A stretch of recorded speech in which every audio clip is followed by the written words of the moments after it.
All that I give is given to myself. A Course in Miracles Workbook Lesson number 126. Today's idea, completely alien to the ego and the thinking of the world, is crucial to the thought reversal that this course will bring about. If you believed this statement, there would be no problem in complete forgiveness, certainty of goal, and sure direction. You would understand the means by which salvation comes to you and would not hesitate to use it now. Let us consider what you do believe in place of this idea. It seems to you that other people are apart from you and able to behave in ways which have no bearing on your thoughts, nor yours on theirs. Therefore, your attitudes have no effect on them, and their appeals for help are not in any way related to your own.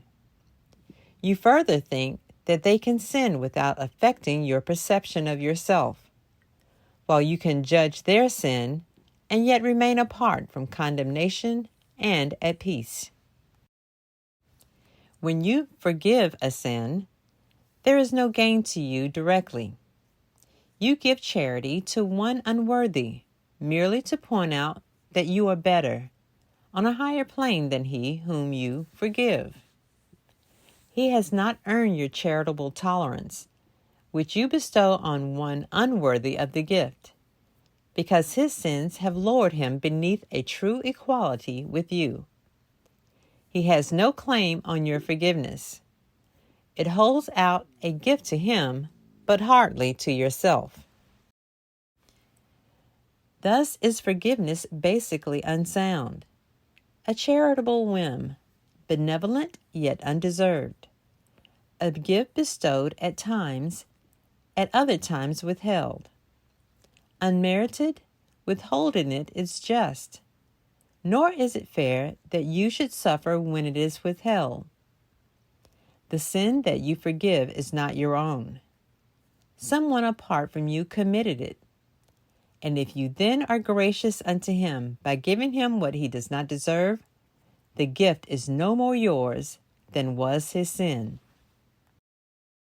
If this be true, forgiveness has no grounds on which to rest dependably and sure.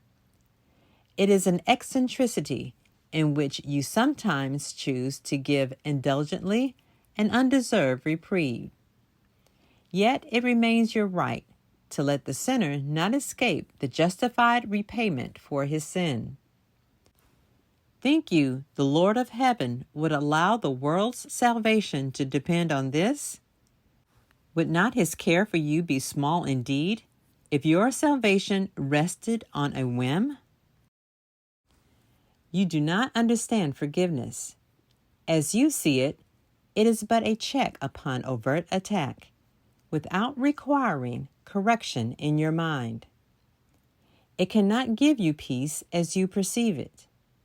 It is not a means for your release from what you see in someone other than yourself. It has no power to restore your unity with him to your awareness. It is not what God intended it to be for you. Not having given him the gift he asks of you, you cannot recognize his gifts and think he has not given them to you. Yet would he ask for a gift unless it was for you? Could he be satisfied with empty gestures and evaluate such petty gifts as worthy of his Son? Salvation is a better gift than this, and true forgiveness, as the means by which it is attained, must heal the mind that gives, for giving is receiving. What remains as unreceived has not been given, but what has been given must have been received. Today, we try to understand the truth that giver and receiver are the same. You will need help to make this meaningful, because it is so alien to the thoughts to which you are accustomed. But the help you need is there. Give him your faith today. and ask Him that He share your practicing in truth today. And if you only catch a tiny glimpse of the release that lies in the idea we practice for today, this is a day of glory for the world. Give 15 minutes twice today to the attempt to understand today's idea. It is the thought by which forgiveness takes its proper place in your priorities. It is the thought that will release your mind from every bar to what forgiveness means and let you realize its worth to you. In silence, close your eyes upon the world that does not understand forgiveness and seek sanctuary in the quiet place where thoughts are changed and false beliefs laid by.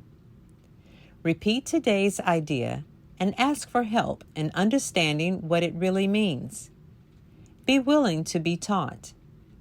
Be glad to hear the voice of truth and healing speak to you, and you will understand the words He speaks and recognize He speaks your words to you.